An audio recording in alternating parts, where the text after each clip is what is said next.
tout le monde, c'est Jean-Philippe. Aujourd'hui, je vous propose des côtes de porc à la tomate. Dans mon idée, c'est d'accompagner ces côtes de porc à la tomate, tout simplement, avec du riz. Alors, pour cette recette-là, vous avez 4 côtes de porc, une petite boîte de champignons de Paris, je les ai égouttés, je les ai passés sous l'eau, une petite boîte de tomates pelées, du sel et du poivre selon votre convenance. On ajoutera du concentré de tomate à la fin de la cuisson. On partira sur une base de 2 cuillères à café. Ici, vous avez un cube de bouillon de bœuf et un oignon coupé en morceaux. 2 cuillères à soupe d'huile d'olive. Vous pouvez mettre un petit peu plus si vous le souhaitez. Et là, j'ai 100 ml de vin blanc. Et pour cette recette, on ne mettra pas d'eau puisqu'on a 100 ml de vin blanc et puis on a du jus pour les tomates pelées. Donc on a à peu près l'équivalent de 200 ml.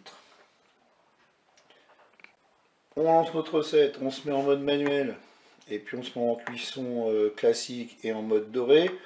Ça c'est pour la version Cookéo 150 recettes. Pour les autres, vous passez directement en mode doré. Et puis on verse tout simplement l'huile d'olive dans la cuve.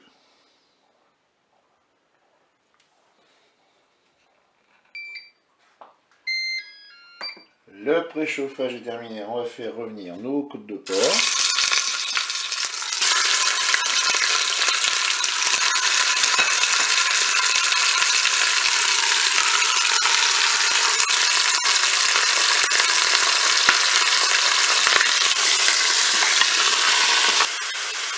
Là, au bout d'une minute, je vais rajouter mes oignons.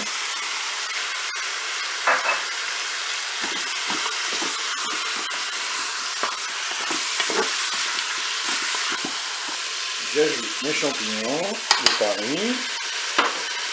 J'ajoute les tomates pelées.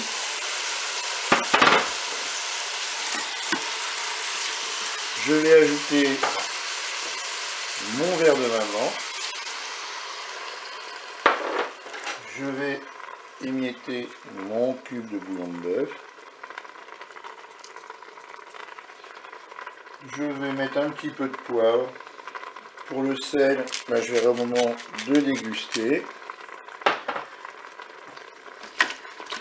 Et puis maintenant, qu'est-ce que je vais faire? Eh bien, je vais tout simplement programmer ma cuisson. J'arrête la fonction dorée.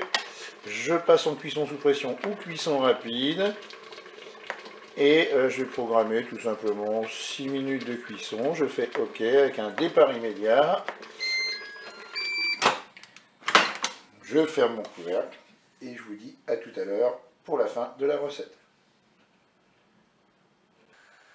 La cuisson est terminée. On ouvre le Cookéo. Je vais ajouter 2 cuillères à café de concentré de tomate.